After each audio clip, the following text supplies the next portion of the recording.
Konami wrote this apology letter real quick. All it took was me and everyone else saying Stage of Trickstar was about as exciting as going against Lunalight. This box, Braver Victory, is pretty good. They shotgun a bunch of different archetypes here. Hey yo, Steve. Yeah, what? What archetype do you want in the next box? All of them, except Lunalight. Bet. Infernoid, Battlewasp, Mech Knights, Trains, Gimmick Puppet, Ancient Gear, Dracoslayer, Metal Foes, and Great Fly. What a lineup. I'm a fan of Mech Knights the more I look into them, an archetype of psychic monsters that interact with the columns, generally to special summon themselves which then proc effects. We had a decent amount of them, but they've never made a peep. And maybe, just maybe, the ultra rare Purple Nightfall who can temporarily banish a Mech Knight to search the archetype on a quick effect, and the super rare Blue Sky who is capable of doing the same thing can provide that boost that Mech Knights need. I do wish them the best of luck, but I don't see how these additions could make a huge impact, certainly on the archetype, just not in the meta. Battlewasp is pretty cool. Super rare Sting the Poison is a complete monster for them, searches the archetype on his summon, and can also negate a monster effect on a quick effect. Not to mention he's a tuner, and excuse me, Battlewasp Ballista the Armageddon. Can't tell if he's part of the Battlewasp or DDD, cause my man is thick and stands as a good insect support in general, but at the end of the day, it's basically just a piercing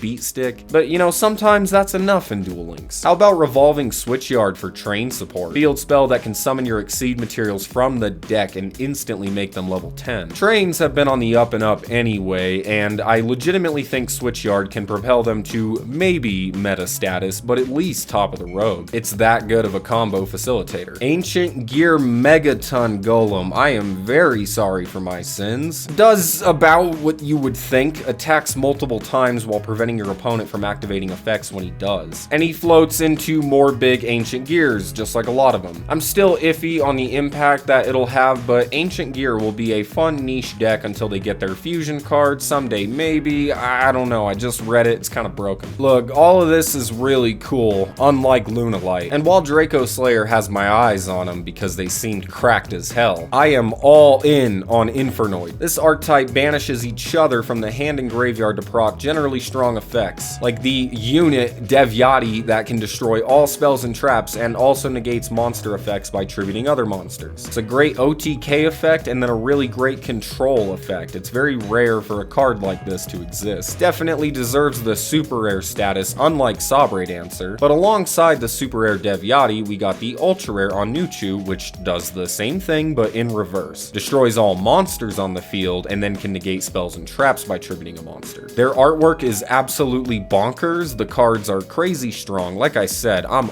all in on Infernoid. And knowing me, that'll bite me in the ass in like 3 months. In my opinion, this box is very good. I don't think it's one of the best of all time or anything like that. It's a better box than the one that Lunalights came in, but it's not maximum Gustav level of shenanigans. Saying yes or no on going through a box is always tough for me. I wish I could perfectly predict the future, but if you want my stance, it's Infernoid or bust. I think it's a safe bet to say that this box will be meta relevant one way or another. It is lacking in general staples, but it also gives fresh starts to a lot of different archetypes. Not bad, Konami. Back to sinking those threes, not these Lunalight layups. So that's gonna do it for this video. I hope you guys enjoyed, and I will see you in my next one.